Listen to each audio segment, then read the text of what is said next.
and it's always just a pleasure. Always a pleasure. All right, both guys' buttons are checked here, and Dizzy TT gonna be going with Sonya Ringmaster, and this variation is the variation that's most commonly played, and this is the one that gives her the ability to dash cancel out of the ring hold there, and that's gonna be a big punish to that very unsafe Aaron Black low slide here, and Dizzy TT getting the pressure going there. Aaron Black forced to use that breakaway. He's got no resources, but he's got the boot drop forward 4. Just trying to get out of there, and here we go, getting the hit in the corner and forcing Dizzy TT to come off the breakaway, and that's a very long time for those defensive bars to come back. Absolutely on the offense here, and on the opposite end is CHRISG with 52-card pickup, the more popular version of him as well. Nice taking the throw, but walking right into a back one, right to the mouth for round number 1. Dizzy TT had control, never let it go. CHRISG had a wonderful catch of a whiff punish with back 2-2 on what looked like a down one on a Sonya blade, but hasn't had anything happen since. You know, and Dizzy TT open one time, is gonna have to break away. Now here's CHRISG, no breakaway for Dizzy TT, but the crucial drop, Arma. Oh my goodness, that had huge momentum. That is a big drop, and the momentum back in Dizzy TT's favor, forcing him to use the breakaway, trying to get something going here, but it doesn't matter. Sonya recovers quick enough to keep the pressure going, but watch out for those shots. He's got a lot loaded in there. 4 left, decides to put it away, and there goes the sun shot. Perfect timing on that scud shot as well, and nice swing, but no belief from CHRISG there. He's had his moments to take his turn. Lack of belief, lack of execution, and that was just a throw of a fatal blow. That was a hopeful one out of this man, as Dizzy TT, without that fatal blow, is not going to be bothered full screen at all, but nice full screen slide. This is a scary situation for both. He let him get away there. He threw the acid right on top of him. And you know what? That is perfect. That is perfectly how you have to play on top of the acid. Don't panic. Especially when you have the life lead, don't panic. And Dizzy knew right there, he wants me to move. He wants me to jump away. He wants me to backdash, but instead, I'm going to stay here and force him to take this hit. Doesn't matter fatal blow or not, you cannot armor through this. Sometimes the better option is to sit there because they're looking for something. If you don't give it to them, they don't know what to do in that situation. You know, if they're looking for a jump, if they're looking for advancing movements, normals, if you don't give it to them, then they don't know what to do, and in that confusion, you get to do something. Yes, I love that. I call that playing against the grain there. You know, you throw the acid, and again, everyone's reaction is to just get me off of this here. Dizzy TT looking strong, continuing, going with that back roll, evasive move, and that's a crushing blow thanks to that second hit, hitting all by itself. And how many times do we think that she's only going to throw the one, and you try and get out of the block stun as quick as you can, or you try to crouch it and stand as quick as you can, because the recovery is so dang good on it that you're almost forced to, and then you get hit by the second one, and that's a bad day at the office right there. I mean, you're trying to get some real estate. You're trying to close the gap between yourself and Sonya. And yeah, things are going to get messy and you're going to misstep somewhere. And that's why that crushing blow is so powerful there. Not a punish, but does get the counter, does get the momentum back in his favor. Going to go for something here. No, he whiffs it.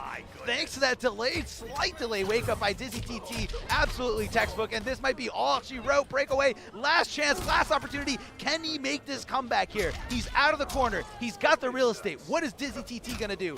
Delay wake up in the buttons again. That's multiple times CHRISG had him, just mistimed the meaty, and coming up with the buttons, Dizzy TT getting the W, moving along, and that's gonna bode well moving forward in the bracket. You know, the initial nerves are off. Everyone's first match, they got a little bit of nerves. You know, they haven't played on the setup, might be a little bit different from what they play on a home.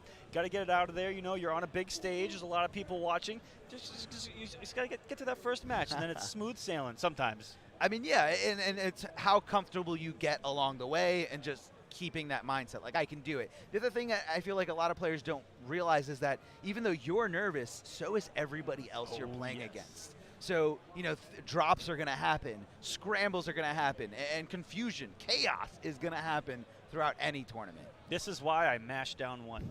That's your favorite. That's your favorite. You got to mash it down one. And a great thing, what Dizzy was utilizing there a lot in that game, I feel like it's something that is really not spoken about too much, but it's the ability to delay your wake up, throw your opponent's timing off, and just wake up with buttons. Because they're not sure if you're just going to wake up on your own, or if you're going to slightly delay it, or long delay it. Either way, it's tricky. It's tricky. And it's hard to hold you down. What's really good about delay wake up is that it opens up all the other wake up options. Because if you condition your opponent that you're going to delay wake up every single time, they're going to try to do different timings on their meaties, and they're going to wait. And in that presence of waiting, you can do up 2, you can do up 3, you can wake up, jump, you can roll. So many other options open up for you if you don't think that something active is going to be on top of you. Yeah, you can also just get up Speaking and walk of away. active, someone who's very active in the gym, Decay up here. He absolutely is. Yes, this is Decay, originally from New Jersey, and a player who's gone through it all, man. He's in there, always competitive, always looking to, just enjoy fighting games, enjoy NRS games. Big, long-time fan, and worked at the company for a very small amount of time. But either way, passion is this man's middle name. Very skilled artist, and he's very, like, you look at the characters that he plays, and it's like, that's a Decay player. It's just big brawler characters. He's rocking Jax in this game, but he like Swamp Thing back in Injustice 2. Yes. Lobo back in Injustice 1. MKX, he played Goro. All about those Goro games. He's all about this. One, they all have command grab. Yes. And 2, they're normally all big and brawly. And he also played Lobo in Injustice 1. Yes. And that happens to be his favorite DC character ever. Yeah, that's actually what got him character. into the scene. Yes. Playing Injustice 1 when he was still living in Jersey. And just getting out there, competing, learning how to play, and just making friends along the way. I'm sure he doesn't regret any of it at all. But now Decay here, ready to show everyone what he's made of here at CEO 2019, the second stop on the Pro Competition Tour. Man, I just got flashbacks of his Lobo back in Injustice 1, man, and I actually got triggered a little bit. This command, it was either wake up or don't wake up, but you don't know. Is that command grab coming? You can't jump away from it. It was just, you had to do one or the other. It was scary. 55% later, but it's Jackson Briggs here in MK11 going up against Mama Blade. So the zoning of Sonya is going to be a real problem for Jax here, but just like that kind of archetype of a grappler, once he gets in, it's all about not letting go, and Jax has arguably some of the best stagger pressure in this entire game. If he's playing Hunker Down, forward 2 mix-ups for days. You up for a demo, Sonya? This demo's gonna hurt us both. Round 1. You just call her Demo Sonya? He did a reference to the variation that Scar played in Mortal Kombat X. I love all the little references throughout this whole game. It feels so amazing here. These guys are going at it. A great little stagger there, a fake stagger by Decay, deciding to continue the string and catching his opponent off guard. Not watching his toes though, getting clipped by that low, rolling in and being able to down one before any punish was coming his way.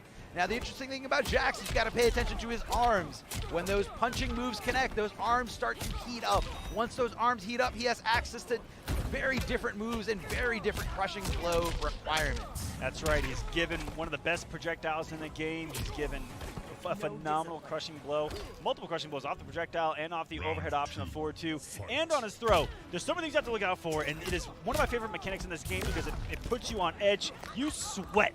And naturally you would with heated arms sitting in front of you. I mean, that's what happens. It does a little bit of everything there. It adds a little damage to throws. And look at those. Even in the throw animation, since he is punching, and watch out, those arms are heated up. Not sure if it's enough for the crushing blow, but it is enough to show you the dominance and the momentum. How it's shifted in Decay's favor here as he's looking to lock in this round number 2 in game 1. Going for the overhead -7, I believe, on block. So it is technically your turn. You have to watch out for Jax being kind of savage with the down ones. Coming in with the forward 2, down 3, I believe it is on that input. Getting the low, which is almost guaranteed. With the overhead option, with the throw option, stagger game, that throw can get crazy, especially once those arms are heated. The low is pretty much guaranteed. So you know what? You would talk about that strategy of just taking the low. Yes. That's exactly where you would take the low. Yeah, you don't want to get hit by that because it's going to hurt here. And I do like Blanco Nino's specific knowledge of the matchup. I saw him jumping in between both the ground pounds there, looking for the back 2, trying to hold it to trigger that crushing those arms blow. are getting heated right now. I'm getting kind of scared. Nice roll out of the corner. It must be meet position. That might have been an input air, or just wanted to meet it with that bad boy. Doesn't go for the crushing blow on the command grab either. Just gonna keep it simple, and that's gonna do it. And that hurts so bad. Heated up arms to the back of the head, and Decay just showing a little fancy work here, triggering that crushing blow there at the end instead of going for any kind of fatal. Overhead crushing blow. He's got the 4-2-1+3 overhead crushing blow. He's got the grab crushing blow. He's got the command crushing blow. He's got the projectile crushing blow. Wait a darn minute, Arma. Hold on. Lieutenant Blake reporting for duty. Here for another scuffle? Ready to rumble, Major. Round 1. All right, these guys are ready to go right back into it. Game number 2, Decay in the lead here, up 1. And just needs the second game here to close out the first of 2. Connecting here, heating up those arms and that back too. You know, sometimes you just think, oh, he's not doing anything. The animation is so subtle. So subtle, it catches people off guard all the time here. Little did they know that 400 damage is coming in hot, pun intended right there. And there are those extra projectiles they gained with those heated arms. We call them the old school rockets of Jax from back in the day. Oh, yes. Very fast, good recovery. Makes him quite a strong zoner here. As Decay looking strong in game number 2 to try to take this 2-0. Blanco Nino, we talked about, he looked really good in game number 1. But Decay, once he's got some momentum here, he's going to ride this bad boy. Oh yeah, the up 3 there by Jax, a very strong wake-up attack. Kind of catches you off guard. You can neutral jump it very easily, but it does reach pretty far. It hits the entire ground right in front of him. Oh, this is a scary spot to be in, and there they are, completely heated. Is he going for it? This is like 450. Oh, 380. Oh my goodness, that's 40% of your health bar from a command grab. A command grab, that's all it took, and just a tiny little bit. And here we go, the fatality. You're going to display it, and of course, Decay going with the, I want to say there we go. We were just talking about baseball commentary before. And we've got Jackson Briggs rounding the 3rd off of the home run to seal the deal for the Dodgers here in. All right. That was perfect. That was great. That was great. And I just love how there's like the music too. Yeah. Perfect. It's amazing. So Decay takes that one. You know, he's going to be moving on, but it's going to get harder. It's going to get tougher for these opponents. The deeper you go into these brackets, you know, you're just playing other people who've also won. So it's going to be a slugfest. So far, little one-sided matches. I hope to see more Game 3 situations because we have had great sets this entire day. Yeah, we have. Man, that one right before we actually hopped on was sensational. We get some replays for you as Decay showing us what Jax is all about. Just being frightening, and that throw going for 380. And then this was game number 1 where he actually ended on the crushing blow. He put on a great clinic and display of what this character's all about, and that's just a lot of damage. Yeah, so the requirement for that specific crushing blow is having to put on the follow-ups as late as possible. The button follow-ups for that command grab. It's a very tight window. Very tight. And look, Decay doing it on stream, on stage, in front of all these people. First try like nothing. He's been one about heavy execution. Looking back in the day in Injustice 1, those Lobo combos weren't easy. No. I couldn't do them back at home. But catching the back 3 after the command grab, that was not easy. Just that wasn't easy. All the Goro combos they did back in the day, Swamp Thing. I actually don't even know what Swamp Thing is, if I'm being honest with you. But no, he's always been about that. He loves execution. He loves the grind, and he's all about that stuff. And really good to see him back and on display for us here at CEO. I mean, I think he loves command grabs more than anything there, able to seal the deal. And I feel like he was doing such a good job of just kind of, faking that he was going for throws, putting his opponent on edge, especially when he had him in the corner. He would just walk up to him and just meet him with normal buttons. Yep. And I was terrified for his opponent, for Blanco. And man, can it go from 0 to 100 real quick? Because you're in that situation, and you're like, oh, he's going to do the throw. And then you get clipped by the 4-2, and then he boom, heated arms, and he's like, now you're screwed, buddy. And now the back of your skull is in pieces, somehow still in your head. The heated arms are sitting there, and you are sweating bullets.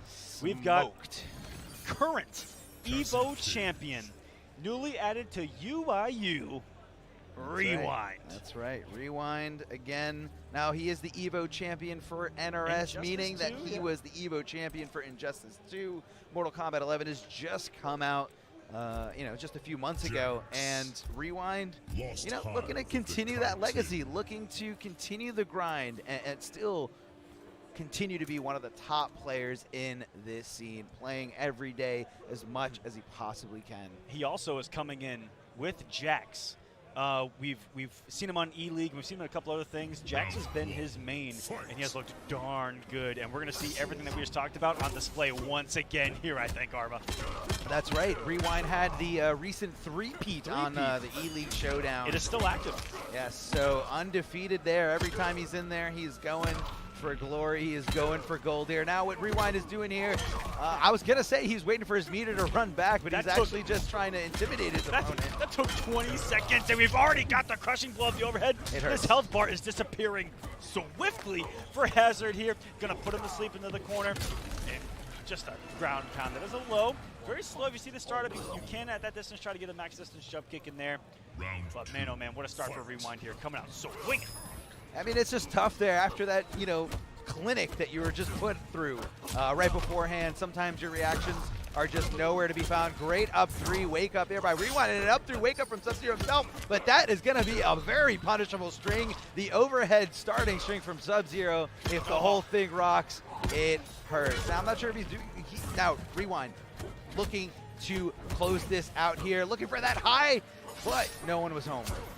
Yeah, you have to be careful when Jax whips that amplified back forward too. It has virtually no recovery, and I don't know of a Jax player that doesn't mash down 1-2 afterwards. So always be on the lookout for that. Really good patience out of Hazard, but Rewind not doing it. Maybe looking to see if he knows the matchup right there. And there are those rockets coming into play. Put down the slide too. I got an answer for that. Oh, great punish there by Hazard. The overhead quick into the low. Now Hazard is playing the thin ice variation, the one that has Sub-Zero's traditional low slide, but unfortunately this could be very close to the end to this first game. Even not if sure if it's going to be enough. Fully heated arms right now. So we can see rockets right now. That's exactly what we're going to see. So smart of Rewind to know what to do and when to do it. That was the smartest option available. Safe option. Yeah, probably the safest option available. Or a savage slide could have stopped it. But wow, he looked at the option and said, you know what, I can do dash forward, 50-50 with a 4-2 or grab. But he didn't need to do a lot of damage. He just needed one single hit. And he backed off and shot a projectile. That's one of the strongest and quickest in the game. Yeah, nothing wrong with going out with the safer route here. And Jax's fatal blow is one of the most powerful fatal blows in this game, not just surely because of the fact of the range, the fact that it's mid, and the damage, but because it leaves him in that heated arm state. It's like we said before, giving him access to things he doesn't normally have access to. Poking back and countering with that down one is Rewind here.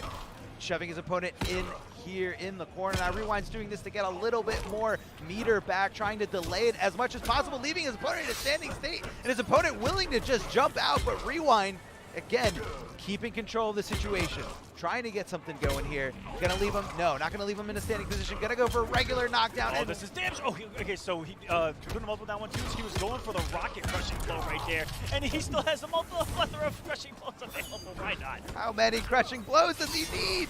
Oh, great block of the overhead, and then the low slide. You gotta watch out for it. Very tricky timing, but this is Rewind. This is an Evo champion. You can't test his reactions That's too a much. thin ice specific block right there too. He is ready. Boy, this will be some big damage right here. Does he have the rockets? He sure does, and there's another crushing blow. 37%. That is big boy damage here. Are we going to see it? Oh, I was about to say, I would have freaked out if you would have done that one too. Just back-to-back crushing blows. Come on, display it for us. Can you show us? Yep, and there we go. What is this, Geras? What are we watching right now? Who let this character fly under the radar like this? 35% for those bars. As long as that timing is impeccable, you can do it too. Incredible showing by Rewind. Very dominant fashion in the 2-0 victory over Hazard. The current Evo champion of our games, looking like it. And he hasn't lived up to his own expectations so far here in MK11. He is one to admit that, you know. Sure. Didn't have the best showing at Combo Breaker, and he wants to make that right here. He does. And, you know, he's a competitor through and through. Just got on a new team, and he's looking to prove his worth here, prove his worth to his team, and just turn a lot of heads. 100%, and he's looking good. And like I said, Jax is a character that's kind of flown, not under the radar, but under that whoa radar, where right now everyone's kind of rethinking him being like upper mid to being a little bit closer to the back.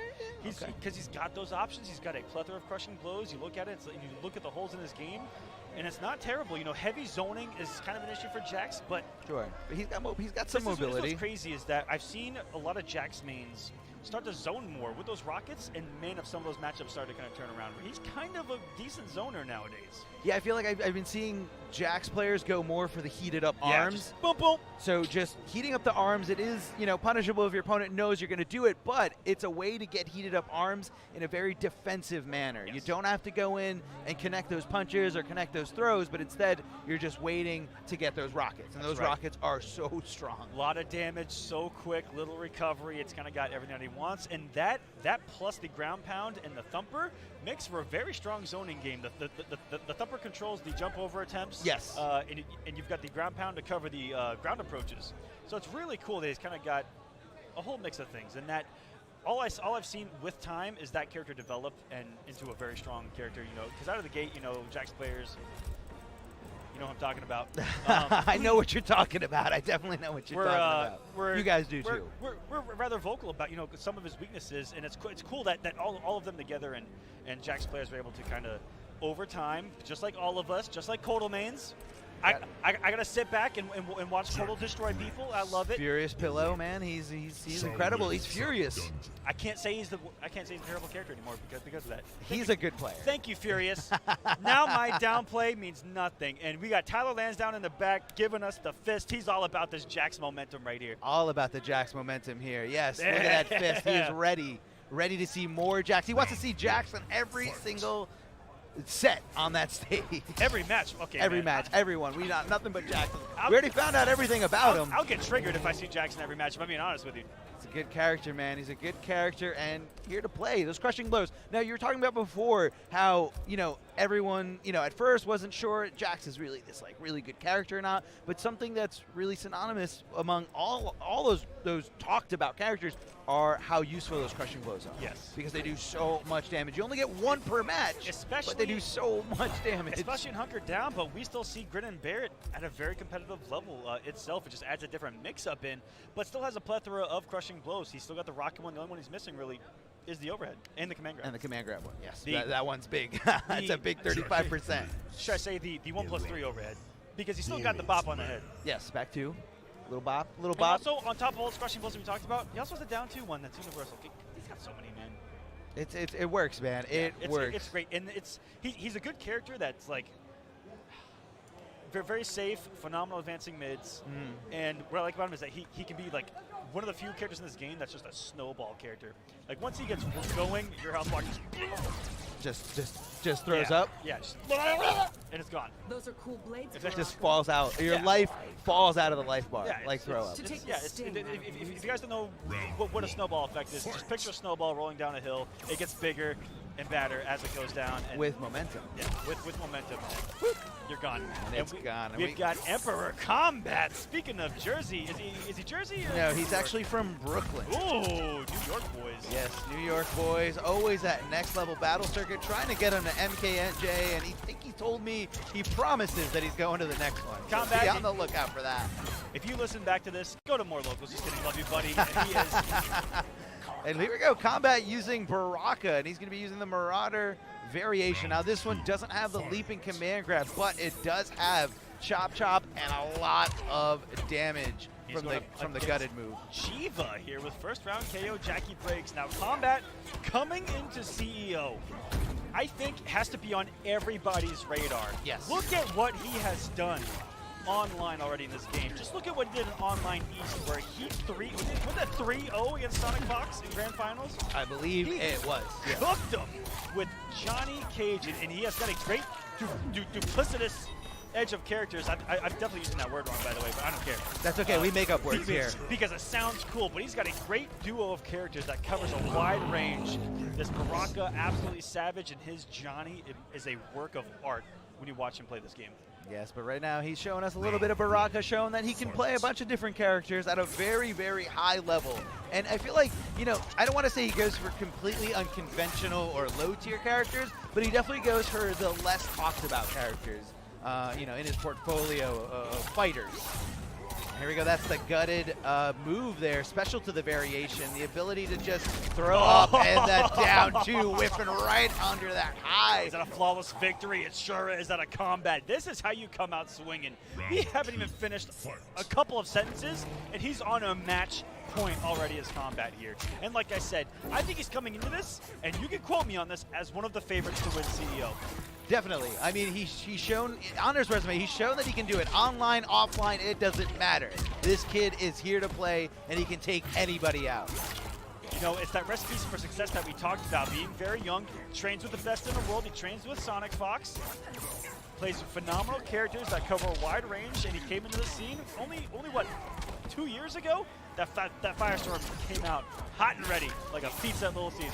And and that was all thanks to a very special online league that was able to showcase everything here. And Kombat looking like he's trying to make this comeback. Now GVA is actually doing great here with Jackie. You got to watch out for those cancels. You got to listen to all different types of things out there, and you got to watch out for that glitch. Oh, he wasn't able to punish it, just not close enough. And I think Kombat could have got the easy punish if he just decided to dash forward and go with a forward 4 instead. But he did the fatal blow. He was sure it was going to reach, and it just fell a little short. If Baraka just sent that blade out instead, it would have been able to reach. Yeah, really good stuff out of Jiva there to get the punish instead of Kombat right there. I think he's going to get a punish on the chop chop. No, one of the most unpunishable things, but punishable things in the game. Nobody punishes chop chop. Nobody. I swear I've seen it at least once. It actually was punished on stream a little earlier today. Not sure if you're commentating or not. I synced it. Getting that max damage in the breakaway. Oh, I love that punish there. Perfectly timed. And he's recognizing when the chop chops up. Now, the reason no one says you can't punish chop chop. Oh, no, hold on. This is going to be all she wrote. So much damage. Not too much in the, direct department of mix-ups in terms of, starting overheads. Yes. Or, he does have a great starting low. But once he does find that hit, he's going to make it hurt. Going into the gutted, amplifying it, throwing you up into the air. Really good staggers in his pressure. That really opens up his pressure itself. 1-1, 1-1-2, back 3, 2. It's so many different minor straight hits or forward 1-2, forward that really open you up in ways that he wants you to press the button and punish you for it with a 1-1-2 of his own or something confirmable into the gutted like you see there. And he's got some jailing pressure off of his pokes, his down 3 on hit in the 1-1.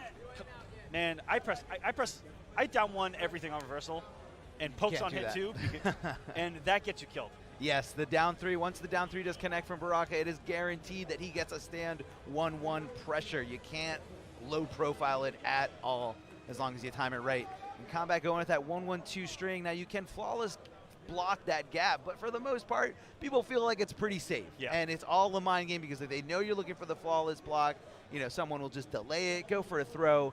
And when Baraka throws you, even in that variation, very dangerous because he's got crushing blows going on in both directions. Yes, very strong stuff there. And man, Kombat literally just came out and said, this is how you play Baraka for us. Just similar to what Rewind did the match before. Like that's Baraka at its finest right there. Just doing massive amounts of damage and just overwhelming pressure. And it's relentless. One of the best jump kicks. The forward 4 being one of the best mids in the game. Just kind of everything that you got. It takes a really strong zoner to keep Baraka out. And even then, it's pretty difficult, if I'm being honest with you. Sure, I mean, Blade Spark can contest. It's not the best zoning tool in the game, but it can hold its own. Yeah. It can hold its own, especially if Baraka already has the life lead. He's okay with taking trades, a few meter burn trades here and there. And now up on the stage, we have SEMIJ, Noble SEMIJ. He's going to be going up against Kazan. And hopefully pronouncing that right, Kazan.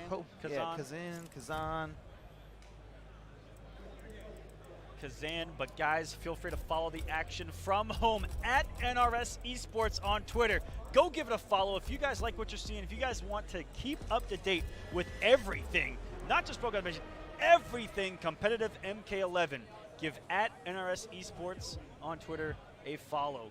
Give them a like, give them a retweet, give them some love. Also use hashtag #ProCompetition on Twitter if you guys want to get involved in the action as well. Yes, we want to hear your opinions. We want to hear who you think is going to be taking everything this weekend at CEO. Is it going to be Sonic Fox? Is it going to be NINJAKILLA? Or could it be our current EVO champion, Rewind, or anybody give at us all? Your prediction. I definitely want to hear them. Everybody wants to hear them. Now, another, definitely a name that's up there, a guy who just had a phenomenal result at Combo Breaker, SEMIJ, able to take it over Dragon in that grueling This guy's having tournament. a phenomenal time, by the way. He is. He's on camera. He's having a good time. I'm a Noble boy myself, and I'm about to openly root against SEMIJ because of how happy this man looks to be here at CEO. Yeah, I mean, let's see how long he can keep that up. SEMIJ just trying to hold on. 1-1, down ones and down ones coming from Kazan here. but getting thrown for his trouble here. There we go. That's the Blade Spark that's trading, but you got to watch out. If you don't have the life lead, it's going to spell a disastrous defeat for you. He is blocking these fans high. That's one thing that I'm recognizing early on. Is hit confirmed into the gutted. No, he's not going to amplify. That might be, okay, hear me out. Might be a smarter option to avoid the breakaway, but I don't know why you wouldn't want to just force the breakaway for one of our offensive meters. I mean, hey, he got something going here. Let's see if he can connect it again. Sometimes you're just a little bit of a mind game here. Great stand 4 there. Oh, and he tucks under it and he gets it. This is going to be it. Does not amplify it. That should have been all she wrote. A huge missed opportunity here from Kazan. He doesn't even need it. He doesn't need to amplify it. He said all these other Barakas are relying on this, and I don't even need it. They need to level up. Let's walk up and hit that fatal blow perfectly here. Kazan with a little bit of an upset here. No way that's leaving a nice taste in Semij's mouth. I think Semij is sitting back going, why wasn't I dead like 10 seconds ago?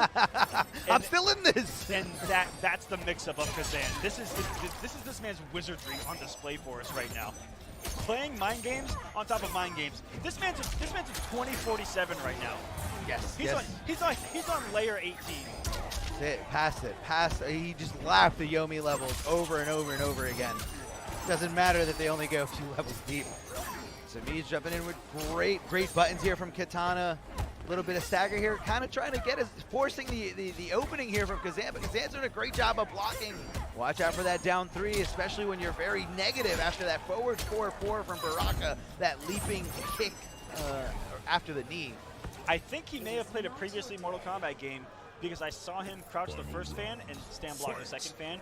I do that because that's what her fan has done for the past 2 games. That's true. Also seeing that move there, the starter, the back that used to be the back 2 from MKX, always makes me think it's an overhead, but it's actually just a mid here. And SEMIJ putting on so much work here, and it's gonna be a crushing blow thanks to so many hits in that combo. What a call out there. Doesn't go into the amplified version of Gutted, but instead continuing the pressure, jumping in, and SEMIJ finding the opening, finding the success, and down 2ing him just to end it quick. Not going to leave it up to any kind of insane execution. We're just going to keep it nice and simple. That's all I need. Kazan. Now, interesting. Maybe he has this amplification button mapped to the wrong place. He did look down at his stick. Yep, he did say something. And of course, like we were saying before, in that situation, SEMIJ he had him dead to rights. Kazan had SEMIJ dead to rights. All he had to do was amplify that Gutted, and this is going to be I think that he had it. Are you watching? Yes. He had the shortcut wrong, I'm assuming. So yeah, it's either there is a shortcut if you have the button shortcuts on. Yes, he had it off. He had it off, so he needed that button shortcut on. And what the button shortcut does is if you press. So honestly, SEMIJ just got lucky. I'm going to come out and say it. Yeah. I agree. Could you imagine if all those were amplified? This man will be in a casket right now. He didn't amplify a single thing there. Every time he got him in those Gutted, and he's doing a good job, but hold on. It might be too little too late. Breaking away there, but finds himself in another combo. SEMIJ continuing this clinic, continuing this momentum. Got him in the corner, gonna end him in a standing position here, and just gonna go for big buttons, no throw, and we're gonna loop it back. This is plus 8,400, 297 billion.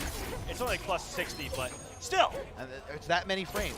Wow, that's official. That's the official amount of hit advantage on that specific. Put that number in there, another a flawless victory to start us off. I'm telling you, man, if he took away his amplified button, he would be in this right now. He would easily be in this. I mean, look, we even saw that in that first round. Before he had to resort to the fatal blow, he was able to find the opening. He was able to open up SEMIJ, which is not easy to do, not easy for some of the best players to do in this scene. It's also reminding me of myself, where if I have more options, I tend to do worse anyway. That's it, man. It's a little bit of nerves here getting you. Great jump over to the other side. Doesn't convert into any kind of combo. Maybe he wasn't sure it was going to connect, looking to keep the plus range of that stand 4, but instead getting tossed for his troubles. And SEMIJ throwing on those fans, throwing on this clinic here. Oh, gotta get something going here. Kazan going down in game number 2 after such a close game number 1. What a heartbreaker there. I mean, what could have happened if it just, not only if it just wasn't set incorrectly, or maybe if the player who Yeah. played on there before had button input, the button input Always shortcuts check on. your buttons. Yes. So if you're a little unfamiliar, if you're a little unsure, Unless it's working. you can always I'm actually going to ask find your him in the opponent. crowd later, and I'm going to be like, man, you may have set the new meta. Take away the amplify button. Just no amplifying Altogether. buttons at all. Yeah. We're not amplifying anything. Gentleman's agreement. Now we have a replay here from that, and there it is. That's when he had it. You can see at the bottom right, he had 2 offensive meters ready to go. He hit him with gutted, but didn't cash in, but instead just walking up and going with that fatal blow. SEMIJ didn't see it coming. SEMIJ actually losing the first round of a set to a player that we're not too familiar with. Very, very impressive here, but the demise of this set right here, you're going to see a little bit more of it, or I guess you missed a little bit of it, was that corner interactable, leaving in a restand position there. Oh, man, he looped it, and all that brought back was memories of SEMIJ as a player in Injustice 2, absolutely abusing Everything. corner interactables, and any Everything. interactable really at that. He is so good at just abusing it and finding the cheapest. This is like a teammate of mine that I'm blowing up, but I'm perfectly fine with this. Tell me. I've kind of been blown up the whole time. That's I don't okay. care. That's okay. He is so good at finding the cheapest way to use those things, whether it's a dive kick, whether it's something that'll launch. But like there in the corner, that thing does decent damage, leaves them restood, and in a situation where they can't do anything. Yes. Your options become 0. You're blocking or taking whatever is coming at you. Yes, SEMIJ likes to figure out that the whole Oki or the whole wake-up system and take all those options you have and say, okay, what are the few things that I can do to take away those options and really just limit you to just blocking? And then once he has you conditioned, then that's when he gets into like some Mix. real savagery. Yeah. Some mixery coming at you right there to SEMIJ, but yeah. that's what he does. I mean, that's what a lot of players yeah. do, but I feel like that's like the SEMIJ special. And it's been rare in this game. Speaking of rare in this game, CHRISG on the stage. CHRISG representing Evil Geniuses, showcasing his love for the NRS scene and showing that he is here to play, here to compete for that prize, wanting to get everything. SEMIJ, and shout outs for having one of the Summit of Time shirts. Core values. Yes, Just a Summit of Time, a beautiful MK11 event, and buying that shirt means that he supported the event itself. Yes, and CHRISG is no stranger to the Summit of Time, was at the Summit of Time for Dragon Ball Fighters. And, just a competitor throughout everything. One of the best Marvel versus Capcom 3 players. Ever? Ever. Very consistent. And One is of an Evo the- champion. One of the best MK9 players ever. One Yes. of the best Injustice players, Injustice 1 players back in the day. He had a great start out of the gate. And CHRISG has actually won an NRS title here at CEO a few years ago, the first year for Injustice 1. He took it over Perfect Legend. So that was the Green Arrow Scorpion? That was the Scorpion Scare day, and that was when he was using Green Arrow and Black Adam, I believe. Oh. But yes, I think in Grand Finals, CHRISG took it home with Green Arrow, if my memory serves Who me was right. secretly broken. I can say that almost a decade later. I don't want to say that at all, but hold on. We got CHRISG. CHRISG using Reborn Scorpion. Now, Reborn Scorpion, this variation has access to those cancels. So just because Scorpion teleports away doesn't mean he won't cancel out of it. Stand right next to you and give you a throw because you're looking to block and punish something. Great block confirmed there by CHRISG. I like that. Not something I see too often with among Scorpion players. Yeah, absolutely. And on the opposite end, we've got Zentai with Clean Cut Cabal. We're going to see some good mix-ups up close at a Clean Cut here, and you already see that aerial projectile coming into play against the Spear. Spears can be awfully harassing full screen, and it's good for him to show CHRISG that's not going to be free against him here. And CHRISG started this game as a Noob Saibot player. I believe he won Northwest Majors with Noob Saibot. Yes, he did. And, sticking around, I feel like a lot of, especially top-level players, a lot of them have a Pocket Scorpion to deal with certain matchups where they just want to get in on some kind of zoning, whether that's, against Cetrion, possibly Cabal, or a few other cast members. CHRISG just kind of keeping it safe there, canceling and going for the option that keeps him on the same side and not over next to his opponent. And he gets out of there, completing that string, doesn't want to get punished at all. And CHRISG's being very careful because of the Cabal fatal blow that's ready to go. The fatal blow that goes full screen all the way around through the the world. other side. He Yes. comes back in with 2 seconds left with a slight healthy. What a jump back out of Zintai. That was so clutch. Oh my goodness. Down to the wire. He was so sure CHRISG was looking to chip him out perfectly, and he just called it out. What a read here. CHRISG is definitely not happy about this. Looking for those down fours, getting hit with those projectiles. Very risky stuff. The low hook, special to this variation. A great way to mix up your opponent. Don't go for the overhead. Instead, let's go for that hook. Whoa, if he didn't cancel that, let it rip without a full combo there to CHRISG. Didn't recognize the whip, and wow, all of a sudden Zintai is in the driver's seat right now.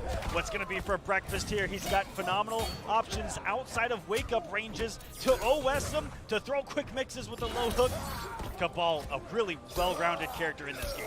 Yes, he is. Cabal has everything he needs to hang with the best here. A great reach on that jump in normal here. You're going to see there that little hook sword that comes out. Going to close the gap pretty much anywhere on the screen, and that's going to be a big punish. Breakaway, wants to save some health, trying to get back some meter just with some time. Now, the meter build system in this game is non-existent. All you have to do is just wait for it. Wait for it to build up. You don't have to do moves. You don't have to press buttons. Arma, I just got it.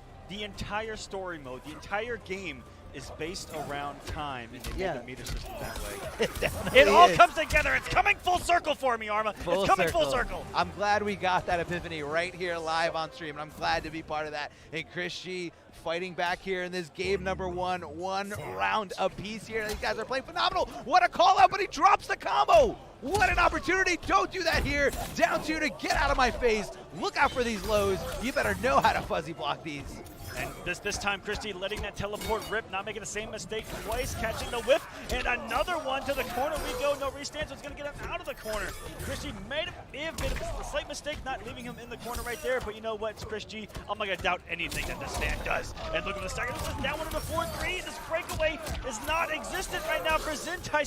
He's only this one hit away, and he's rolling to nowhere in this corner. Trying to roll away as far as possible from CHRISG, and that was absolutely brutal. And you know what? Scorpion is always, even if he's in the corner, he is always either a back throw or a teleport away from putting his opponent in the corner. So hey, I agree with that. I think that's fine. That was a great game one from both of these players. Zintai definitely showing up here. And CHRISG, we knew was going to come in with something up his sleeve. Just so solid of a player, you can never count him out, no matter what the situation. It doesn't matter, no matter what the situation, no matter what the game. I mean, CHRISG is a phenomenal and talented player. No question about that. And he's a guy that likes to just play characters that he likes. You know, Ancestral, Kung Jin, and arrow variation of Kung Jin, Green Arrow back in Injustice, especially in NRS games. He just loves to have fun. Yes, he does. Going to complete the combo here with a great knockdown, but decides to back off. And again, it's because he's got the life lead. He's got no reason to really go for risk. He's looking to react to things that Cabal throws out. So Zintai is just refusing to do it, but hold on. He got a nice throw counter there. The reach of it, very deceptive. Oh man, his reactions are on point this game. I think it was 3 reactionary teleport punishes in that round alone. Zintai is going to be frozen still. No, another whiff punish for him. That's something that we've seen a lot in CHRISG's comeback here. We saw Zintai kind of had the early advantage there.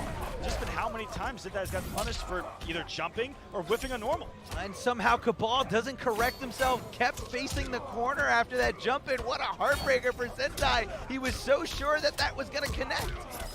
And they're going to leave him in a standing position here. Yes, he is going to continue those buttons. And Zintai down ones out of there, gets the back throw. Now CHRISG is in the corner in a very tight spot here. Nice little stagger, gets hit with the overhead, doesn't get the low hook sword that CHRISG was looking for. CHRISG possibly looking for the flawless block on the jump into an up 2. I think that's what he's going for. This man's got the execution for it here. Full screen harassment with the spears. Cabal does have fatal blow. He does, yeah, but he wants it to seal the round. He absolutely does. He's also got raw nomad dash. If you're feeling froggy here, you can leap full screen if you want to try to shut down just the spears, the everything that CHRISG, because CHRISG, he hasn't shown that he has it up his sleeve. So yeah. CHRISG could be here full screen, not blocking, looking to react to something, and that might be a big tool that Zintai could use at the end of this, but I don't think he's even going to get the chance to, as look at this cash out.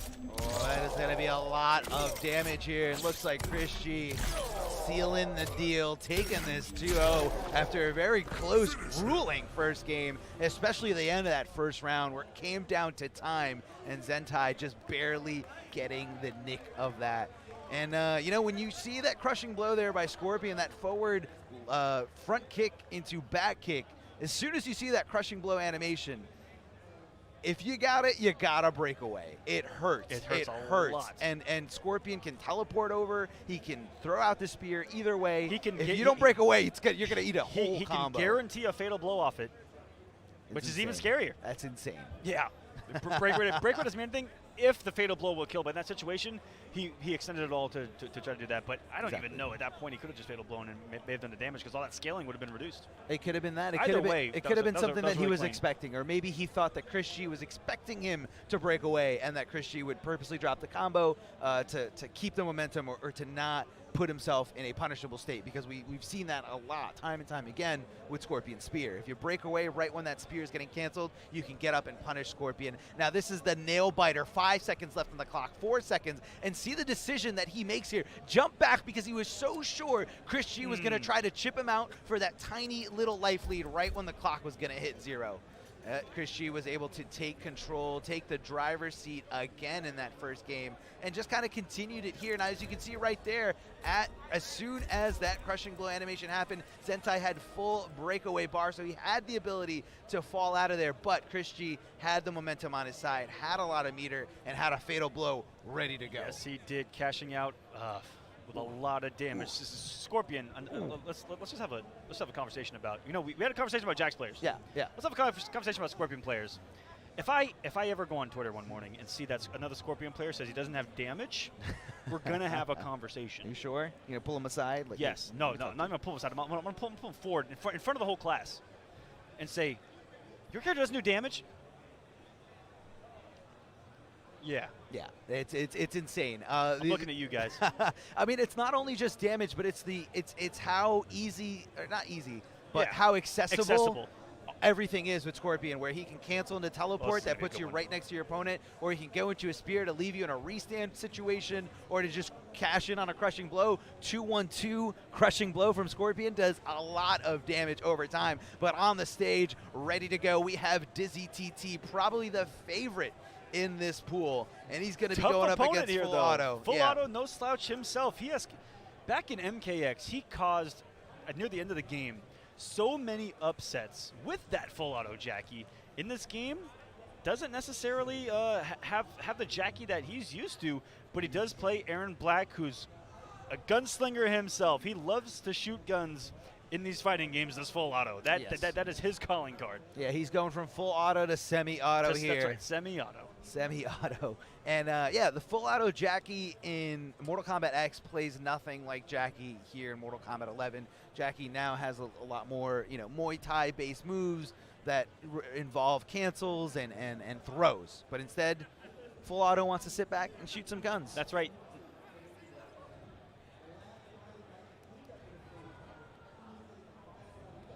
She does have a zoning variation in Next Gen, and I believe that he was playing it very early, but not as strong as first round KO, and it's still being developed as a really strong character as Next Gen. But this man, like I said, those are plasma orbs. He wants the guns, baby.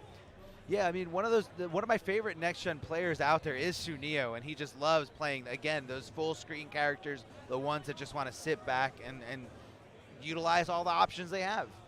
Now you got to watch out for that Aaron Black rifle. Once that rifle empties down to nothing, he does have access to a crushing blow that launches for a full combo. Checking him with down threes, perfectly spaced here. The down ones, recognizing when your opponent gets hit by them and giving you the opening to just apply your pressure is just what you're going to be seeing time and time again at high level like this. And Dizzy TT trying to get something going there. He's on top of the acid, and that is going to be all she wrote. That acid hurts, and so does that stick of dynamite. That it most certainly does, and you see the Mind Games Full is trying to play in the Aaron Black pressure of back 2-2-2 into the scud shot hold, and he's playing the mind game with Dizzy TT of, and this is universal Aaron Black of, are they going to counter poke it or not? Are they going to take their turn or not? And that's why you'll see Aaron Black do back 2-2-2 into the amplified scud shot to try to blow up that counter poke attack. Exactly. Normally just a regular scud shot cancel is very negative, and a lot of opponents see that as their turn to start swinging and start applying their offense. Oh, looking for the low, cancels into it instead of getting that overhead that's available on the second hit. Great forward throw here. Yeah, just hold on to this lit stick of dynamite. Oh, he's faking out the scud shot, and there it is! The reactions from Full Auto. I'm completely impressed right now. Oh no! It hurts. It hurts. Does. There is a gap, but you gotta be flawless on it. And this is gonna be the round. Big shot and a full auto to make a fatal blow! And that's going to be enough because all those shots connected prior to going into this fatal blow animation. What a monster there.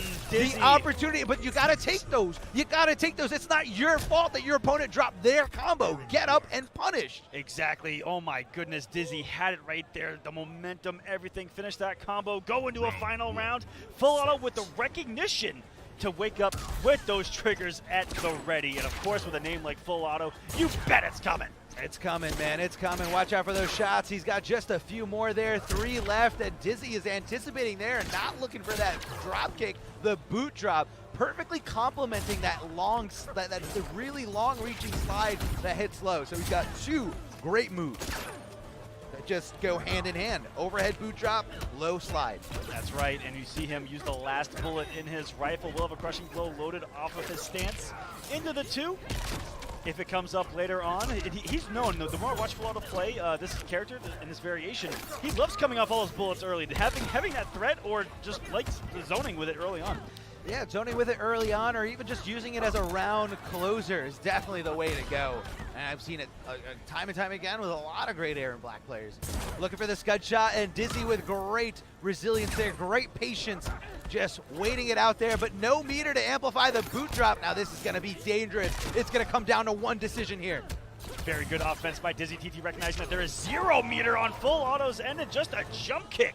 And Full Auto, did he go for an anti-air? I think I may have seen a stand 1 startup attempt, something like that, but not falling for it here is Dizzy, but a raw slide getting Full Auto out of the corner. Can he reverse the position? Another reversal position out of Dizzy with the back throw. What's for breakfast here? Good for Dizzy to stay away, looking for the wake-up up stand perhaps.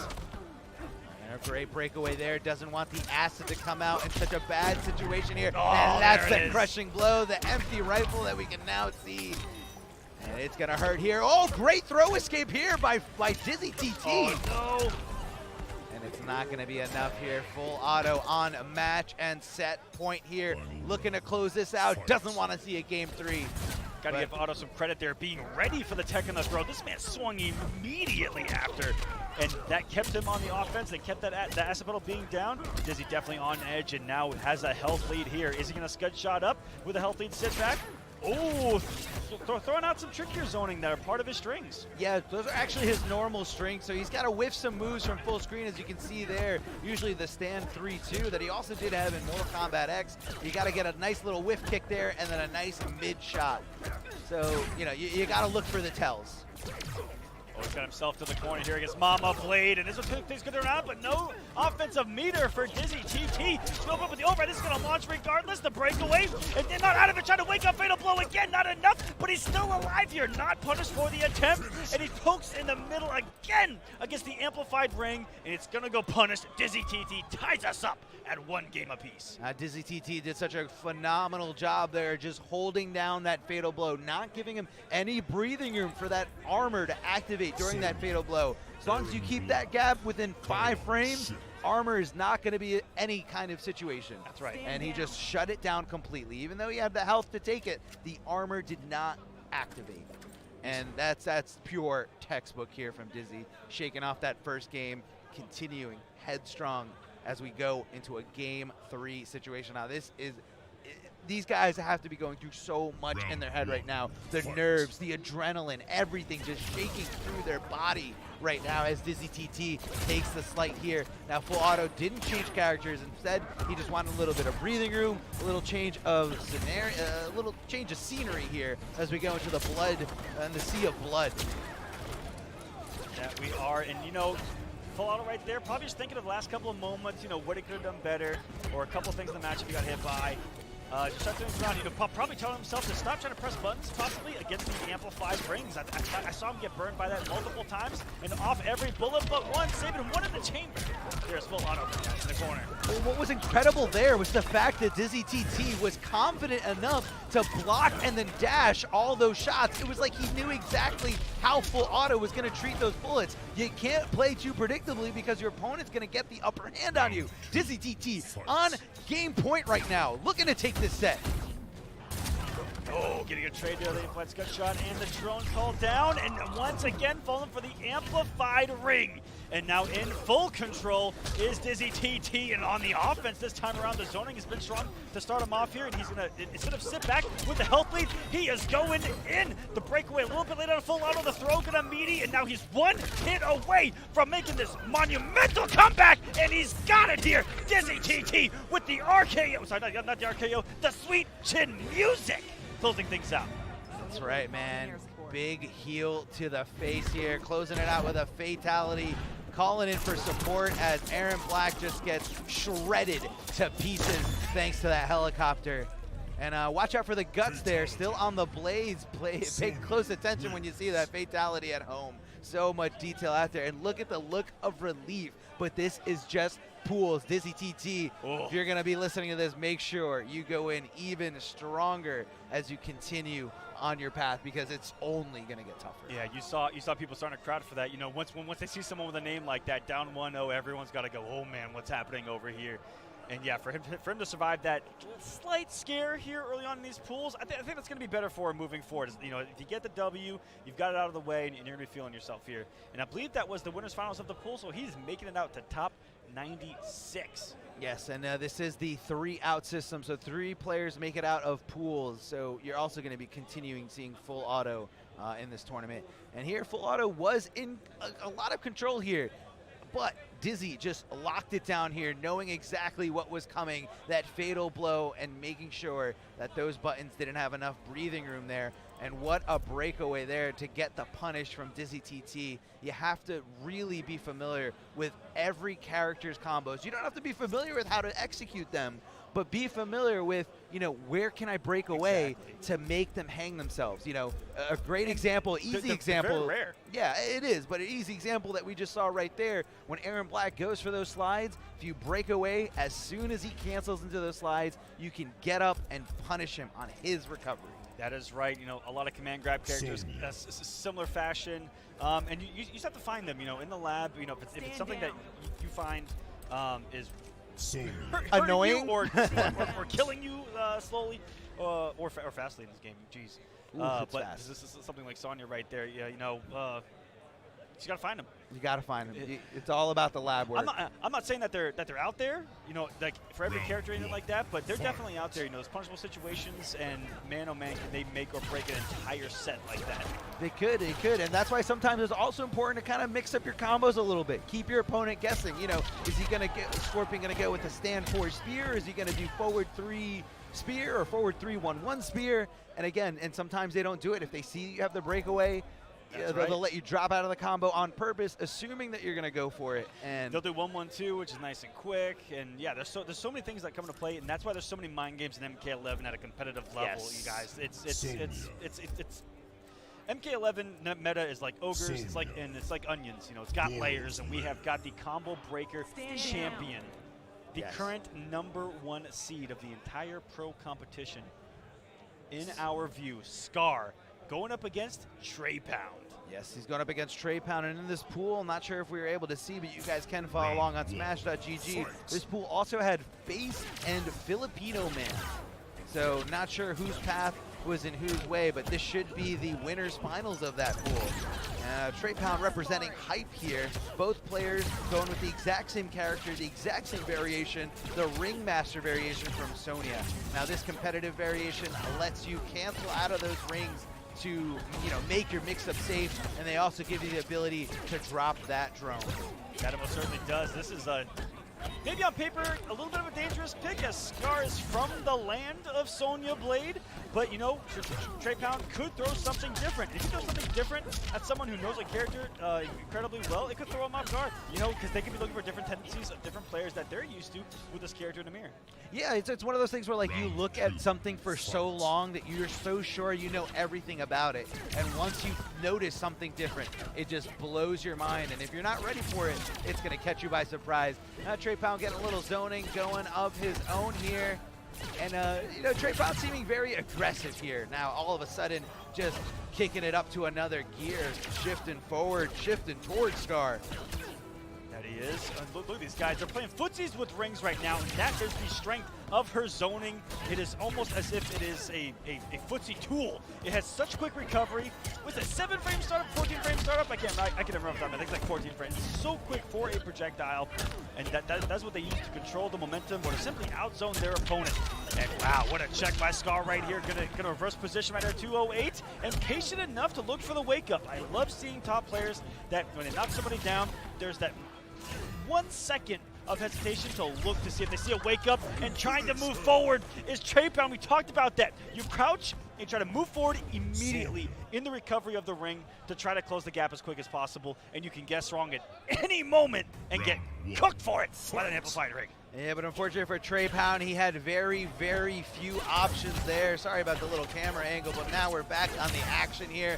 A little bit of trade with the first hit props here. Trey Pound going blow for blow against Scar. Now, Trey Pound did a very peculiar thing, and instead of taking his time, taking a breather, he goes right into rematch, and these guys are going right at it. No delay at all.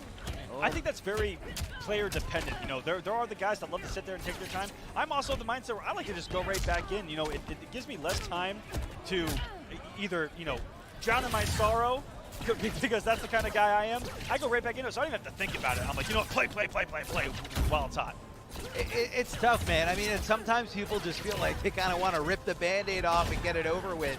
Oh, nice little drone call there by Scar as he's just dominating here. Still has the life lead by a good chunk here. And Trey Pound's got to think a little bit outside the box to really get something going here. I think there's something. There's something. I'm not sure if it's going to be enough. It's definitely not going to be enough to kill, but will it be enough for Trey Pound to have the momentum and the confidence to close this out? Now Scar is one throw away. Oh, not Fatal close blow. enough. Fatal blow right back at him. Animation after animation. Now Fatal blow is only accessible. It's a finite resource only accessible once per match, so it's no longer in play for the rest of this game number 2 here. I actually really like the thought process behind Trey Pound there. Put out one of your most meaty and active normals right there. Just misspaced it a little bit. You know, it might not be something he's used to, you know, fatal blow and then having to close out for one more hit. That might be a unique situation for him.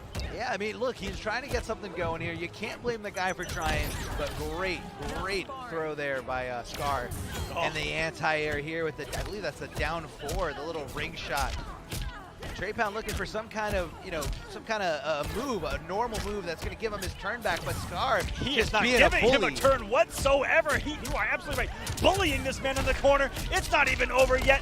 Is it going to be enough for the kill? 30 damage, all that is left. He's going to trade on a poke. The neutral jump kick. Scar proving to be the Apex Sonya here at CEO. Again, #1 seed, not a tough, not an easy thing. There. Yeah, it definitely looked goodness. like it there. And you know, Trey Pound's no slouch at all. Everyone knows him in the NRS scene, always a very strong competitor throughout ever since MK9, but just wasn't able to get anything really started there. It looked like the momentum was going to shift his way when he connected that fatal blow out of nowhere, but Scar just put a stop to it right away. Yeah, he did. That was very clean out of Scar. That was winners finals. He doesn't make it through on the winner's side. Trey Pound, congratulations, making it through on the loser's side. That's what's great about winners finals of 3 out is that, man, you make it there, and no matter what, you've got some breathing room for potentially the next day when we start top 96. Top 96, by the way. Wow. Pools is just to get to 95 other players to try to get through. Yes. So it's a lot of players to cycle through. And again, you guys can follow at home. Look at all the pool assignments and the bracket layout to see who's going to be facing who in what scenarios. You guys go to smash.gg and look for the CEO brackets for Mortal Kombat 11. That's right. And if you guys want to follow along even closer in the individual brackets that we are in, look at these C's You know, C1 through C6 is, I believe, what we are doing right now. I don't know if we have 5 or 6 in this block. I believe this one might have had 6. There was Might have one had block 6? that had 6, but Yep. this one might be it. You guys can follow along. I think the 6th one was the one with SEMIJ in it, so I think you are right here. And again, a little shot of the current EVO champion Rewind and multiple EVO champions, Sonic Fox, Dizzy TT, as we just saw here, a little Baraka action going in there. That guy who looks a little bit like Sonic Fox is actually Sonic Fox. Like him. Yeah, Just a little bit. It's his older brother. There's Ad Solo Adrian. She was actually just conducting an interview in the back, which is something that she started doing again for the scene. Oh, this is going to be winners finals. Magician versus NINJAKILLA. Magician. Back in MKX, and this is Magician. I love you. He was kind of like a one-hit wonder back then. He got 1 top 8 with Cassie Cage, and he hasn't made much noise since. I'm really glad to see him back, and he's really been passionate. But he also was really good back in Dragon Ball Z when that came out as well. But a very skilled fighting game player. Yeah, definitely a skilled fighting game player. Nonetheless, and he was always just like, you know, like you said, he got that one result and always just falling a little bit short after that. Very skilled, though. Yes. He also played Cassie Cage. Magician, I said I love you. Yeah, you definitely love him. I love him too. NINJAKILLA on the other side, the infamous NINJAKILLA, who's made his ranks through the entire internet. I'm going to go ahead and tell him like it is, Arma. Tell me. A man who's made a name for himself by top players complaining on Twitter that they just got bodied by someone and they don't know who, and then all of a sudden everyone's like, it was NINJAKILLA, bro. It was NINJAKILLA. Every Heidi account that ever existed in the world, probably NINJAKILLA. Oh, the account name is not showing up at all? It's NINJAKILLA. His Heidi's are Did you just get absolutely bodied? It was probably NINJAKILLA, bro. You have fought. And he's going to mirror him with Liu Kang. Our first time seeing NINJAKILLA's Liu here on stream. That is very interesting here. Magician, now that is the character that he is playing. He does get the first hit here with that low fireball, but NINJAKILLA ready to take back the momentum, ready to take back the driver's seat. Oh, chasing him down here. Very interesting that he actually threw the entire string there. Most moves just do the 1-2, and the fact that he actually completed the string is what turned it into like a meteor punish to the roll. And what an anti-air with that down 3, converting easily into 26% from a neutral jump. Magician's got to think twice next time he's looking for something like that. A lot of players like to neutral jump Liu Kang because they want him to overextend when he does his forward 4-3. Okay. They do. Okay, this is a pressure out of Magician here, and if you watch NINJAKILLA, as he does the forward throw, gets the 140. Watch his micro movement with Liu Kang. It's almost gross. And just a stand 1 there as Magician trying to get something going here. Even if it doesn't hit, just the fact that you make your opponent block forward 4-3 is really where Liu Kang wants you. And that's the crushing blow, the one that proceeds right after a failed escape, as it did in the last round against the Magician. Big whip punish from Magician, not going to come off the crushing blow. He knows that he might need it down the road. He's got to get back into this match first. You know, that's always a 50-50 of, are you going to use it to get back in the match, or do you want to use it later in the match? And coming off it immediately is NINJAKILLA, as he is knocking on game 1's door here. We're trying to throw some meaties himself. Good tech on the throw here by Magician, but he is getting bullied in this corner right now. Has to fight his way out, and +3 off the stand 1-2. Going to guarantee that forward 4. Yeah, and he goes for the double bicycle kick amplification to get the requirement. Hold on. Oh, the whip punish fatal blow. The overextension of Magician on Oki is going to get him literally burned here. It was only 3% away. That 3% could have been made up by anything. A few down 3s, a few things that got on flawless block that could have gone flawless block. Absolutely incredible. NINJAKILLA just keeping the composure, keeping calm. I was just looking at NINJAKILLA, and the look on his face was, I'm mad it was that close. he wanted a landslide here. Now, are we going anywhere else here? Is Magician? No. Gonna stick with Liu Kang, gonna do the Liu Kang mirror. I thought Magician was about to go Jackie, and then I think he said, you know what, if I do that, even if I win, he's gonna pick Jackie. Apparently they play the same characters, these two. They apparently do, both Jackie and Liu Kang. NINJAKILLA has been doing incredibly well with Jackie Online. I believe he was undefeated for a very long time, going like almost 70 games. I'm sorry, 70 sets straight. I think last I saw he was at 90-something and 0, but he played a lot more since I saw that, so I actually don't know what his current Kombat League record is. My guy's NINJAKILLA, ridiculous in that Kombat League. Those anti-air straight fireballs here. And you see the use of the flying kick to close the gap off of the hit of that? So smart, staying aggressive. Oh, trying to get something going here, getting countered, the down one. Hold on, Magician getting something going here. No failed escape from NINJAKILLA, so the crushing blow not ready to go just yet. No advancement there after that fireball, but a great call out of that jumping NINJAKILLA, perfectly recognizing and executing to his best ability here. The reactions that he has, I mean, you even saw him in the round with just the stand one whip punch. He has got these reactions down. He is looking so strong here in this winners finals match to make it at the top 96. Big whip punish here for Magician. He's coming off the crushing blow this time. Not going to save it. Like I said, to use it to get it back in the match rather than to bet on getting into it without it. Gonna leave him in a standing position. No amplification on that bicycle kick. And Magician, hold on, he's got the upper hand. NINJAKILLA, I'm sorry, Magician finds himself in the corner. NINJAKILLA is the Revenant Liu Kang here. A little confusing here because both players are playing the same exact character in the same variation, and this looks like this could be Magician's ability to take a round here. Oh, and that's a whip punish there. Oh my goodness, is this gonna be enough? The forward four got it almost down to the marker. One more hit. That's a big punch here. Is it gonna be enough? No, he's down. 0.29, and he's gonna have no last breaths available. And just like that, NINJAKILLA 2-0, but a lot of close rounds right there. Magician definitely did not go silent into the night in that match. He's going to be on the loser side, top 96, NINJAKILLA on the winner's side, making it through as a very high seed here at CEO. Got a lot of points in that online event. Yes, the points on the online event, but also, you know, just kind of, he had results. He went out there and he did it. This is his second offline event. Ever. By the way, second guys, event. Ever. First major event. Yes. Ever. He's never he's not the veteran here. How did you do at your very first major ever in your life? Not as good as NINJAKILLA, and didn't win the first one, I'll tell you that for sure. 0-2? 0-2.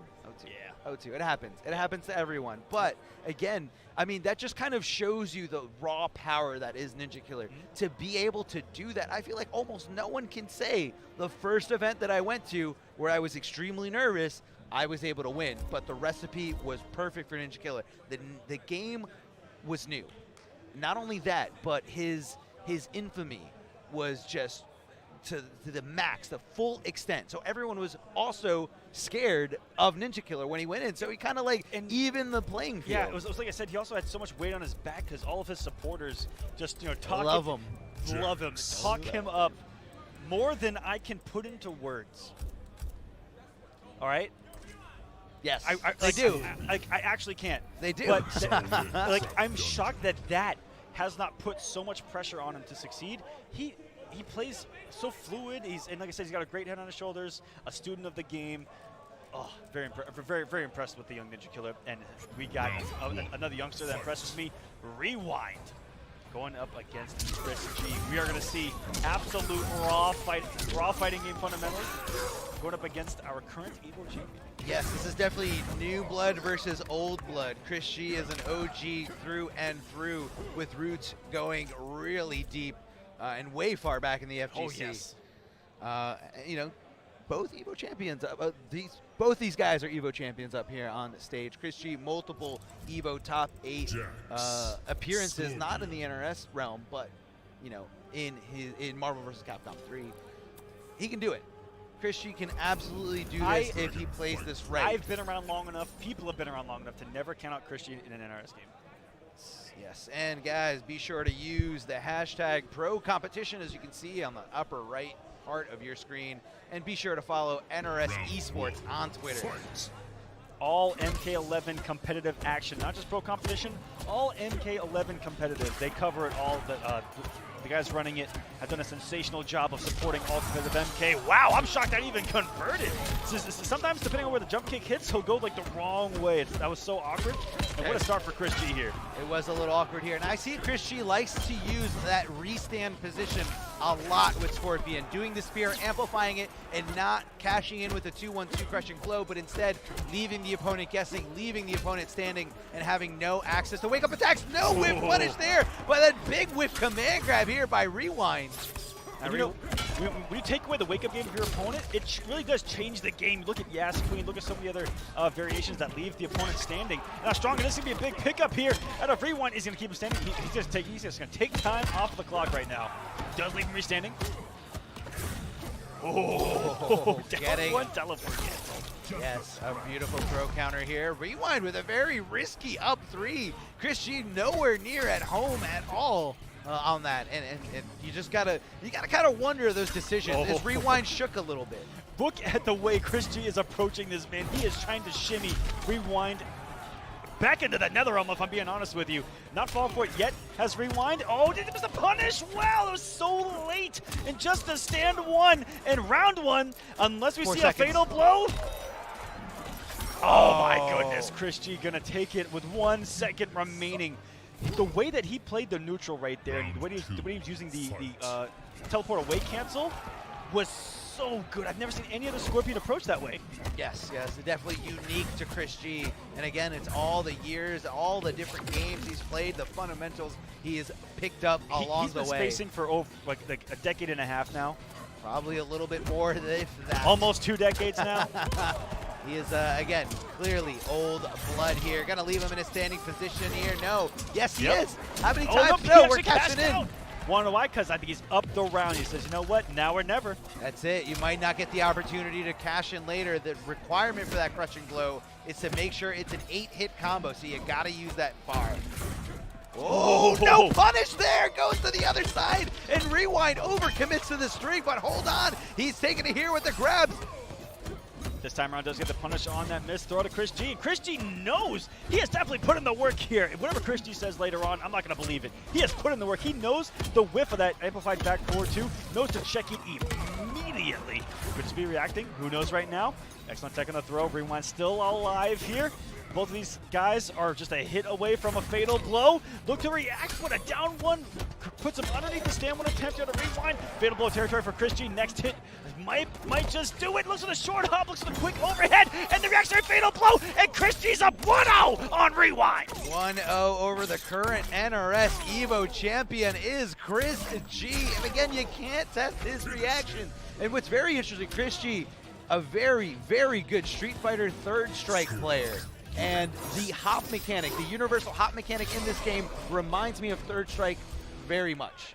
Everyone had access to it. Did you see how well he reacted to it? He was also a King of Fighters 13 champion, also has short hops. Short little hops, giving him the overhead, checking him there, and seeing, you know, if he's paying close attention. And if you ask that to yourself, you might be going down a really bad and destructive path. Look at CHRISG laughing as Rewind goes to the mirror. I've never seen a Scorpion. I have not seen Rewind Scorpion either. He's a little shook right now. I saw a lot of, you know, uncertainties there in that gameplay from Rewind. A lot of things went unpunished, especially on whip here. But right now, we have Rewind. Which one is which? The black and yellow and the black and yellow Scorpion. It's all the same color. All right, so we have the Scorpion with the yellow. All right, we got to look at the hoods. The hoods are going to tell you who is who. CHRISG is the one with the yellow hood, or with the yellow in his hood. A little cancel there. CHRISG looking to see Rewind trying to challenge that reborn. Oh my goodness.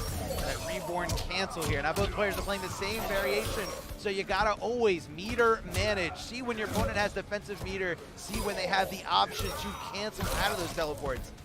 Great forward throw here by Rewind, but CHRISG looking to make something happen here. Wow, beautiful check on just the empty jump, and wonder why Rewind didn't put out a kick right there. Definitely would have covered the space, definitely would have generated some pressure off that bad boy. And CHRISG loves block confirming in that teleport away, keeping himself incredibly safe. Are we gonna see a fatal blow? Yes, we are. Now this thing scales, but I think it's gonna be that's enough. A lot of damage. Oh, that's a lot of, what do you mean? That's a lot of damage. It's gonna be close to 50%. No, 48% Character was does enough. no damage, by the way. That's what I heard. No damage, That's by the way. what I heard. Round 2. I ain't hearing it here. CHRISG is on match point against Rewind. in pools. This is for winners top 96. Is this CHRISG's reinsurgence into the apex of Mortal Kombat competition? This could easily be it at all. I mean, CHRISG proving that he can hang with the best right now. This is Mortal Kombat 11. This is a brand new game. And when you talk about spacing, there's no way CHRISG is going to lack in that department at all. And this is a game that rewards it so much, and I love seeing him in this environment. I have wanted to see guys like CHRISG, you know, coming from other games where that is more of the meta, and seeing them apply in MK11. Look at it, it's beautiful. It is incredible here. CHRISG getting a little bit of a trade there, a bad side here of the trade. Getting the crushing blow is Rewind here. Now it's going to be damage over time, so he's just got to wait a little bit and then go right into a teleport here. Waits for it. Oh my goodness. All he had to do was a teleport. CHRISG with the win. 2-0 over Rewind. He had it multiple times right there. Oh my goodness. I am stunned. I am absolutely stunned. Nobody saw this coming. Nobody saw this coming. CHRISG doing almost the impossible. Rewind in losers. Top 96 just to start things off. Oh my goodness. How?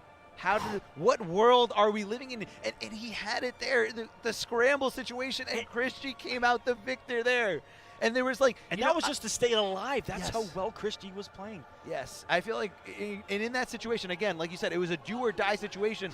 And when you go down to the scramble, if you're the one who's on the verge of being eliminated, or I'm sorry, of being knocked into the lower bracket, it's more pressure on you. CHRISG was fine, so he was able to think with a clear head what options to go for. And he wasn't getting caught up in the past. He wasn't getting caught up in the moment. He was just playing it perfectly every chance he could.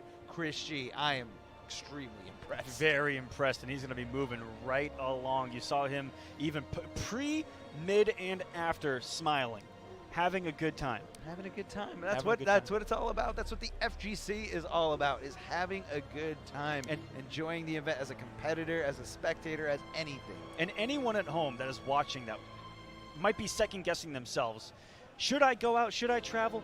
Yes. Everyone here is having a phenomenal time, and you guys could be too. Become a part of the offline family here for the competitive Mortal Kombat scene. Even the online, reach out to the guys that you see. If you're impressed with what you see, if you have questions, you want to learn, reach out, get involved, guys, because the competitive Mortal Kombat scene is a wonderful place. Yes, there's a lot of online communities as well. If you're not fortunate enough to have an offline scene, there are tons of different Discords that revolve around different streamers. That's right. You can link up with so many different players and you just get along with, and you can level up that way easily, especially with the online product that NRS has provided through Mortal Kombat 11. It is just phenomenal. Yeah, it is phenomenal, and once again, there's plenty of opportunities, even from home, if you don't even have the means to travel. What's up, Wonder Chef out there? Wonder Chef out there. Where's See, Crazy Bone? Fluff, Alcatraz. I recognize some faces. There's Storybook. Oh, in the way back, we get some waves. Let's go. Whoa, why is the back of the crowd more excited than the front of the crowd? Can they switch? Yeah, let's switch up the crowds. I want to see a little wave here. We got some OD boys in the business. Buffalo FGC, let's get it.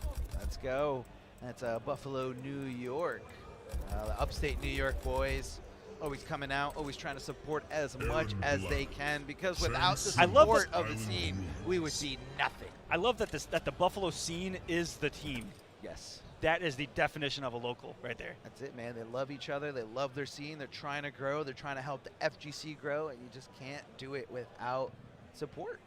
Our next match is SEMIJ, representing Noble. We saw a little bit earlier, going up against Chico from SoCal. Let's see some Chico play here. Now SEMIJ going with his patented katana, probably the best katana in the entire world.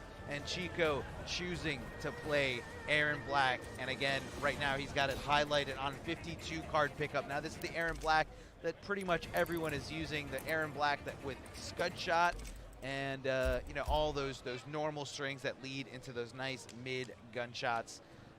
Just a zoner through and through. He really is just very strong overall. Has full screen presence, has phenomenal up close presence, has his strike distance is the screen, which is very rare in this game.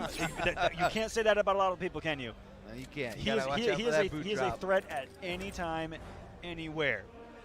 And Chico, very strong player. Don't get to see him compete a whole lot myself, but playing him back in MKX throughout the years, very strong. I think that he just might get tournament nerves. I think that's been his story here.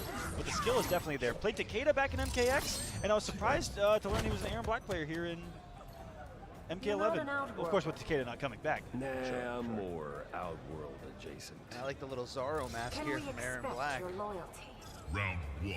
Fight. All right, now both players looking to go into it. Buttons are checked. The first hit going to Chico. Getting those first hit props, which give you absolutely nothing.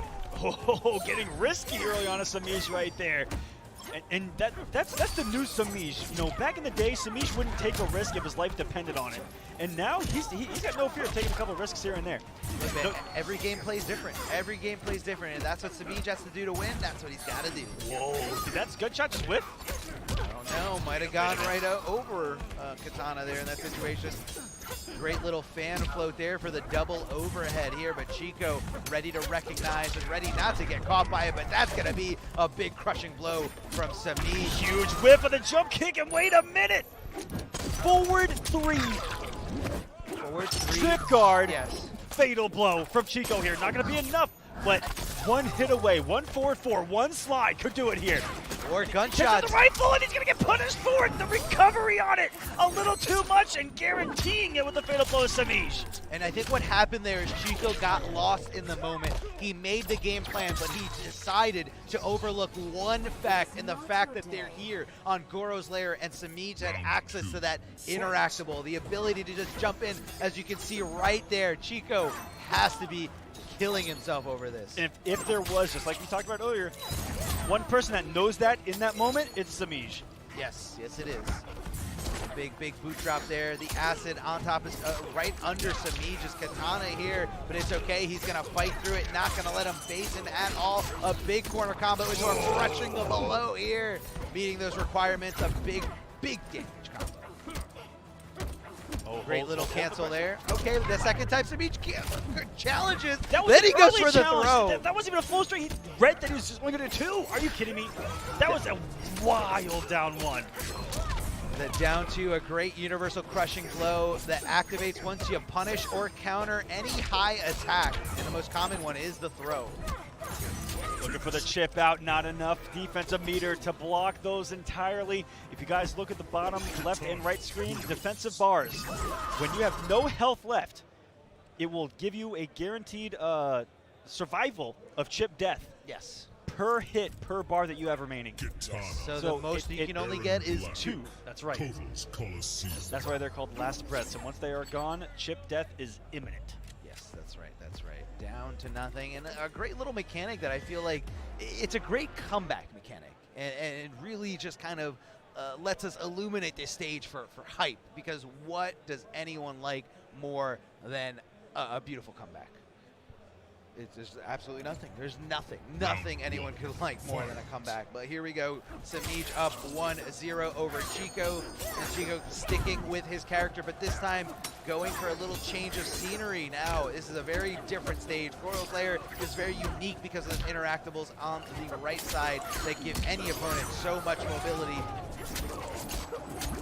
Big old mid-screen combo right there, coming off the offensive bar for the extra damage, making the right read on the rollaway. He knew that Chico wanted nothing to do with this corner, and this is exactly why SEMIJ such a bully here. Now the roll escape option is the forward roll escape option is very common in the corner. Because if you make your opponent whiff a string that they overcommitted to, you can get big damage. And a reversal of the position. That's what's so key about those rolls, and something that you always have to keep in the back of your mind. It's an option for your opponent, and one of the best ways to cover it fully is a throw. If the throw is active anywhere in that roll, it's going to get cooked. Yes, the roll will avoid normal hits, but not anyone's throw. Great flawless block into the up 2, but SEMIJ ready to take this back, and that's a big crushing blow. Chico on life support here, getting the throw, and that's going to be enough. SEMIJ taking that second match completely swiftly. That was utter destruction. Are you kidding me? To get flawless block punished yourself, immediate breakaway, crushing blow punish of a slide. That was incredible. That was the quickest reversal of everything that I've ever seen. Chico had to have been so excited, so happy. He's like, yeah, I got it. Combo, I died. That has to be the worst feeling. SEMIJ, you're a jerk. Look, man, that just shows you how much of an incredible player SEMIJ is. Even when things aren't going your way, you got to keep a clear head and use those options. And a great option is that breakaway. And of course, SEMIJ knows that matchup. Aaron Black, when you break away right perfectly at that slide, you're going to cook them. This is going to be a replay from the last match here. And again, it was really close in the first game. Absolutely close. As you can see there, came down to nothing. And Chico was able to just secure some kind of, he wasn't able to secure anything here through the rounds as SEMIJ just ran away with it and in control. Yeah, in complete 100%. control. And the final nail in the coffin was this flawless block. Oh my goodness, I'm done. Flawless block, punish, breakaway, punish, crushing blow. It's rough, man. Oh. It is Throw rough perfectly out killing there. right there. Everything going SEMIJ's way. And right when Chico thought he could finally get some momentum, gone. SEMIJ's going to move on in the winner side of top 96, but Chico is still in this bad boy. Yes, So, yes. so congratulations. So this is a 3-out system, and you guys can follow along on smash.gg. Look for the CEO 2019 page, and look under Mortal Kombat 11. You can see who made it out, who got eliminated early, and who is going to be facing off in our top 96. It's going to be incredible. But coming up on stage next, we have Kombat, who's going to be going up against Chicken Joe. Now, Chicken Joe has a very interesting start to getting into the scene. Yes. And I'm going to shout out, Honeybee's going to love me for Absolutely. this. I'm going to shout out Honeybee's Patreon, where he was able to kind of make a little online group of players who played with Honeybee and with each other in tournaments that he would design. And I want to say Chicken Joe is one of the most impressive players in that Patreon. Even in the beginning, seeing him come up, I saw that this guy's got potential. 100%. He definitely came up there in Injustice 2 and has continued that trend here in the MK11. And look at him now, CEO from a guy probably only playing online from outside looking in, and now he's in. He's in. And you know, it's kind of funny to think if Honeybee never did that, maybe Chicken Joe would never get the confidence to actually go out and travel to those majors. So, guys, anyone can do it. If you're confident, if you think that you've got what it takes, you can polish up those skills, make it out to a tournament. Either way, it's always going to be a great experience for all. I'm sure nobody regrets it. And it's a tough opponent. Chicken Joe going up against Kombat. Kombat's a very tough opponent here, but there could be some unfamiliarity that Chicken Joe could use to his advantage here. Boy, I didn't know how to say that at all. I'm not going to lie to you. I was there. It was fine. Yep. But anyways, it's going to be Kombat. I guess we talked about earlier, one of the favorites coming into this. Got to be one of the top in pro competition points. Did well at Combo Breaker. Won the online NA East convincingly. Convincingly. And had the likes of Sonic Fox, so many others in it. And he's been rocking Baraka this entire time. We have not seen the Johnny Cage. No Johnny Cage at all from Kombat, which I feel like a lot of people are very used to seeing here. Going with that Baraka string, the 1-1-2. Very safe, but it does have a gap that you can flawless block, so not too sure if we're going to be seeing Chicken Joe utilizing that option at all. But here we go, getting Jackie started, amplifying it for a big juggle. Now, this is very dangerous stuff. Interactable does come into play for Chicken Joe here if he can use it. And Kombat just being stubborn, just staying here. What a punish with Chop Chop. I heard nobody punishes Chop Chop. We just witnessed it here, folks. Now, he's going for the clench instead. Not sure why he didn't go for the interactable. I know that Jackie does have a crushing blow once all those different options are made. Oh, and that is definitely safe on block here. You got to make that high whiff if you want to punish her for it. Great sweep there by Baraka, only -2 on block. It lets go a block, but doesn't punish. And again, going unpunished is that Chop Chop. And the reason it's going unpunished is because there are 5 different timings. Before you even go into the amplified timings, there's 5 different timings where Chop Chop can stop. And that's when you have to recognize and go in for that punish. Not an easy thing to do at all. Hold on, Chicken Joe, not letting him not being phased by it at all. Nice little jab here and into the nice tick throw. Tick throw is a great way to open up your opponent. That's just blocking way too much. Wake up 1-1-2, gutted. If that's not the most Baraka thing I've ever seen, Arma, I don't know what is. Oh, I know you know all about those Baraka things. And that back throw here. Now Jackie Briggs does not have any kind of throwing crushing blows, but Baraka absolutely does, and they hurt. Speaking of hurt, this is a lot of damage over time. Look at that health bar, even on block, just dwindling down to 242, which is another day at the office for Baraka, but Chicken Joe saying, I'm not out of this by a long shot. Retakes the health lead here. Good neutral jump read, but just a reversal. Fatal blow from Kombat to steal the second round and go up an entire game in this set. The audacity from Kombat to just go for it there. Audacity. Now, the audacity to use a great move that does so much damage. It is very punishable, so if Chicken Joe decided not to do anything there, that could have been lights out for Kombat. But the way he was looking at it, even if this even if this fatal blow doesn't connect, I still have it for the next and final round. So good call no matter what. Great forward throw here by Kombat. Gonna push Jackie a little bit closer in the corner. Now the score here is, yeah, you got 1-0 in Kombat's favor. Great little mid there by Jackie, applying the pressure, launching up for a combo in the breakaway. Kombat, if he gets opened up one more time, this is gonna be damage city here.